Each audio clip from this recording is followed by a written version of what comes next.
إن الحمد لله نحمده ونستعينه ونستغفره ونعوذ بالله من شرور أنفسنا وسيئات أعمالنا من يهده الله فلا مضل له ومن يضلل فلا هادي له وأشهد أن لا إله إلا الله وحده لا شريك له وأشهد أن محمدا عبده ورسوله يا أيها الذين آمنوا اتقوا الله حق تقاته ولا تموتن إلا وأنتم مسلمون يا أيها الناس اتقوا ربكم الذي خلقكم من نفس واحدة وخلق منها زوجها وبث منهما رجالا كثيرا ونساء واتقوا الله الذي تساءلون به والأرحام إن الله كان عليكم رقيبا يا أيها الذين آمنوا اتقوا الله وقولوا قولا سديدا يصلح لكم أعمالكم ويغفر لكم ذنوبكم ومن يطع الله ورسوله فقد فاز فوزا عظيما أما بعد فإن أصدق الحديث كتاب الله تعالى وخير الهدي هدي محمد صلى الله عليه وسلم وشر الأمور محدثاتها وكل محدثة بدعة وكل بدعة ضلالة وكل ضلالة في النار أما بعد. Puis il dit, se dénommer Ahmed Miktar, et jusqu'à aujourd'hui, elle a plusieurs têtes comme un serpent a plusieurs têtes.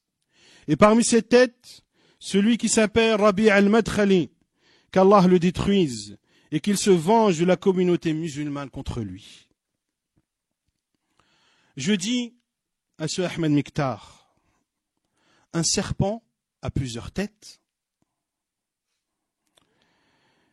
Il faudrait arrêter de trop lire la mythologie, car à force, on ne différencie plus entre la réalité et le mythe.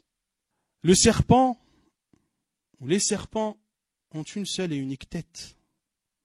Il arrive que dans des cas rarissimes, suite à une malformation, ils aient 2 ou 3 têtes, comme c'est le cas d'ailleurs de la plupart des animaux et même des êtres humains. Certains bébés sont nés avec 2 têtes. Billahi alaykum. Vous vous rendez compte le niveau auquel on est obligé de descendre pour répondre aux fanatiques qui sont aveuglés par leur passion et qui parlent sans science ni preuve. Parmi ces têtes, celui qui s'appelle Rabi' al-Madkhali, qu'Allah le détruise, wal-'iyadhu billah, et qu'il se venge de la communauté musulmane contre lui et qui ne cesse de diviser les musulmans là où ils se trouvent, lui et sa mouvance et sa secte, wal-'iyadhu billah. Après s'en être pris à Cheikh Mohammed Aman al-Jami injustement, de façon non justifiée, de manière mensongère, comme nous l'avons démontré, voilà qu'il s'en prend à un autre savant de l'islam à notre époque, Cheikh Rabi' ibn Hadi al-Madkhali, hafidhahullah ta'ala wa shafah, qu'Allah le préserve et le guérisse. Encore une fois, ce Ahmed Miktar s'est mis en mode perroquet et invoque contre un cheikh qu'il ne connaît pas. Quelle est la preuve que ce dénommé Ahmed Miktar ne connaît pas Cheikh Rabi' ibn Hadi al-Madkhali? La preuve est qu'il répond, toujours dans sa page Facebook, lorsqu'on lui dit que Cheikh al-Albani et que Cheikh Ibn Baz, rahimahumallah, ont fait les éloges de Cheikh Rabi'. Qu'a-t-il répondu? C'est faux. Cheikh Ibn Baz est mort avant que Madkhali soit connu et finisse ses études.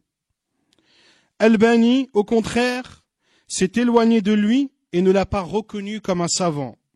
J'ai la preuve et je la mettrai sur le mur, incha'Allah. Bien sûr, la preuve n'a jamais été apportée. Ahmed Miktar. Oh Ahmed Miktar. Sais-tu quel âge a Cheikh Rabi'? Sais-tu en quelle année est né Cheikh Rabi'? Cheikh Rabi', hafidhahullah wa shafah, est né en 1351 de l'Hégire, ce qui correspond à l'année 1932. Cheikh, hafidhahullah wa shafah, est aujourd'hui âgé de combien? De 82 ans.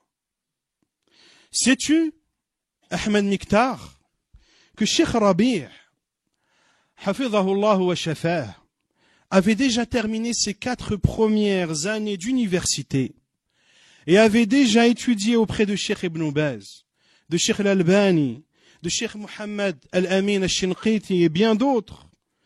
C'était en 1384, soit en 1964. Et oui, Ahmed Miktar, tu n'étais pas encore né cette année-là. Sais-tu, Ahmed Miktar, que Cheikh Rabi', qu'Allah le préserve, a obtenu son diplôme de doctorat avec la mention excellent en 1400 de l'Hégire, soit en 1979. Sais-tu, Ahmed Miktar, que Cheikh Ibn Baz, rahimahullah, est décédé en 1999? Tu sais maintenant, Ahmed Miktar, que Cheikh Rabi', hafidhahullah wa shafah, a bien fini ses études, non pas après la mort de Cheikh Ibn Baz, mais bel et bien 20 ans auparavant. 20 ans auparavant. Quant aux éloges des savants sur Cheikh Rabi', il faudrait une conférence entière pour les citer. Je vais donc me contenter de citer celle que Ahmed Miktar considère comme inexistante. Cheikh Ibn Baz, rahimahullah ta'ala, a dit au sujet de Cheikh Rabi', Cheikh Rabi' fait partie des meilleurs parmi les gens de la Sunna, et connu comme faisant partie des gens de la Sunna, ses livres et ses articles sont connus. Il dit également, lorsqu'il a été questionné sur Cheikh Rabi' et sur Cheikh Mohammed Aman al-Jami, concernant les deux honorables Cheikh Mohammed Aman al-Jami et Cheikh Rabi' ibn Hadi al-Madkhali, tous deux font partie des gens de la Sunna et connus auprès de moi comme ayant de la science du mérite et une croyance authentique. Je conseille de profiter de leurs livres. Ne sais-tu pas, Ahmed Miktar, que Cheikh Ibn Baz, rahimahullah, a adressé une lettre à Cheikh Rabi', lui demandant de faire une réplique à un dénommé Nazi Hamad, qui pendant une émission radio a interprété les attributs divins d'Allah Azzawajal, de la pudeur et de la colère. Et Cheikh Ibn Baz, dans cette lettre, a dit, je vous demande, en s'adressant à Cheikh Rabi', je vous demande d'espérer la récompense d'Allah en lui répliquant pour montrer la vérité aux gens, car je n'ai pas entendu ses propos. Cheikh Rabi' avait entendu ses propos en direct sur la radio et en a fait part à certains mashaïr qui ont transmis le message à Cheikh Ibn Baz, rahimahullah. Cheikh Ibn Baz n'avait pas entendu cette parole. Il savait que Cheikh Rabi' l'avait entendu. Il lui demande alors de répliquer à ce dénommé Nazi Hamad afin de montrer la vérité aux gens. Qu'Allah, puis il termine, qu'Allah facilite le bien, qu'Allah vous facilite le bien et qu'il décuple votre récompense. Peut-on demander à quelqu'un de faire une réplique sur une tierce personne alors qu'on ne la connaît pas, alors que l'on ne l'estime pas, alors qu'on ne la considère pas comme faisant partie des gens de science?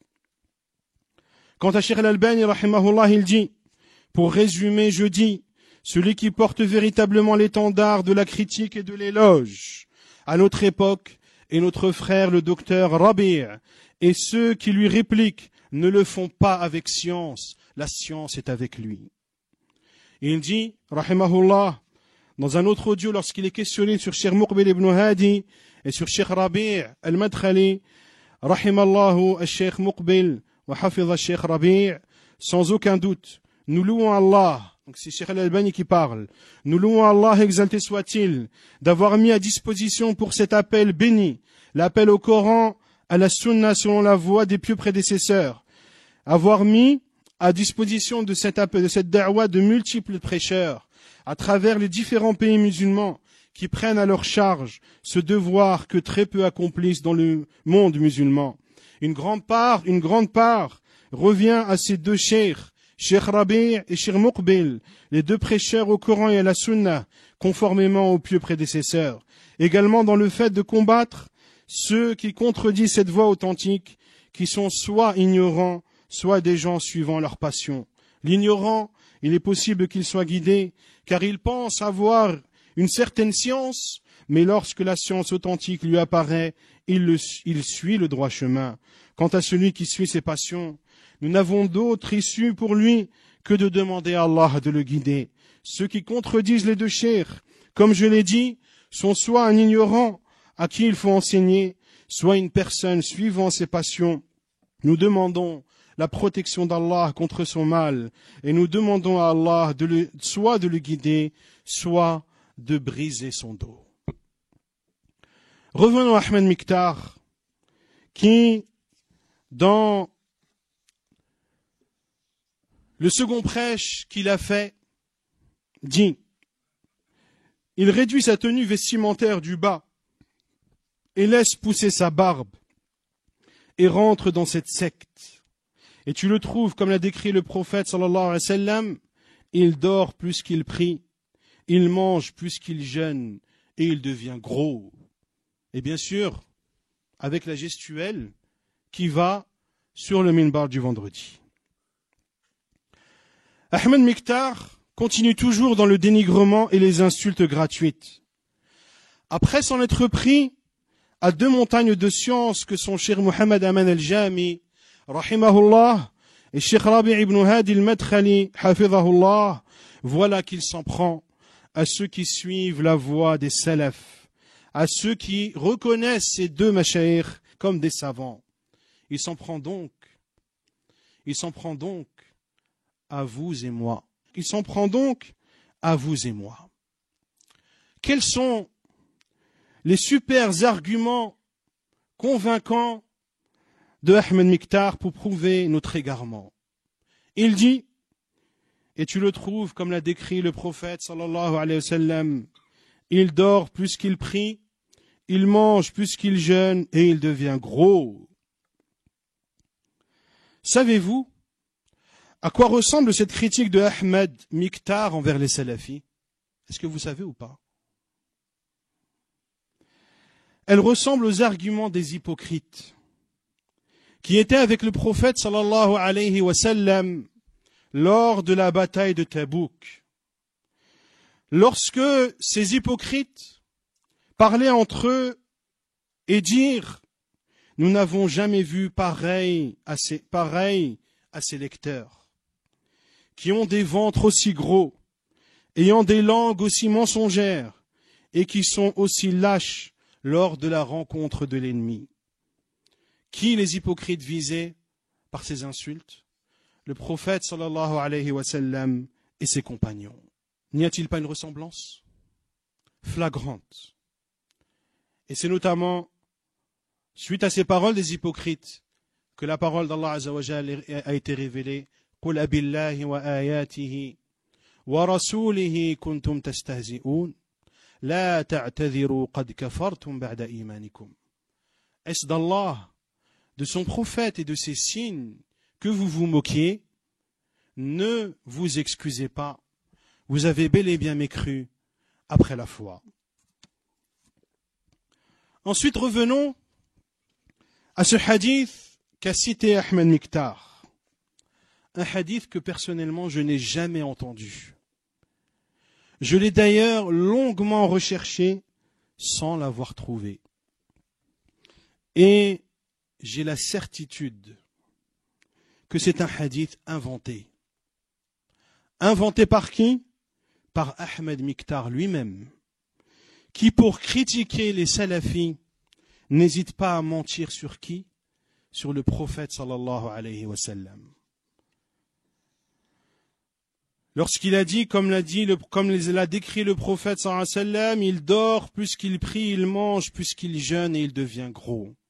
C'est un hadith inexistant et je le défie quiconque d'apporter un hadith dans ces termes. Comment le prophète alayhi salatu wa sallam aurait pu critiquer celui qui dort plus qu'il ne prie? Est-ce que c'est un mal de dormir plus qu'on ne prie? Oui ou non? Quelle est la meilleure des prières? La prière de Daoud alayhi salam.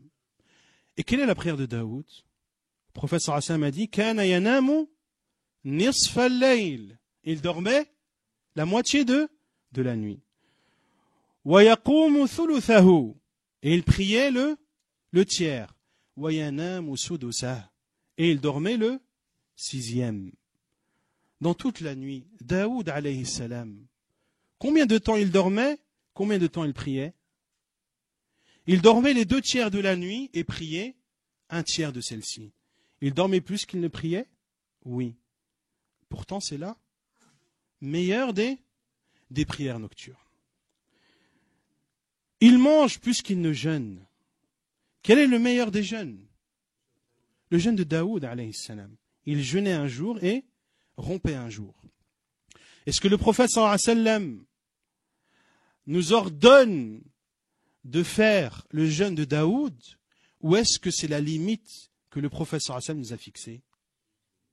N'est-ce pas la limite que le prophète sallallahu alayhi wa sallam a fixée à ce jeune compagnon lorsqu'il a dit Ya Rasulallah, inni utiqu akthara min dhalik. Ô envoyé d'Allah, mais je peux faire plus que cela. Qu'est-ce que le prophète sallallahu alayhi wa sallam lui a répondu? La afdala min dhalik. Il n'y a pas meilleur que cela. Si il était interdit de manger plus qu'on ne jeûne, est-ce que le prophète sallallahu alayhi wa sallam aurait fixé cette limite? Non. Je défie donc Ahmed Miktar et quiconque d'apporter un hadith dans ces termes.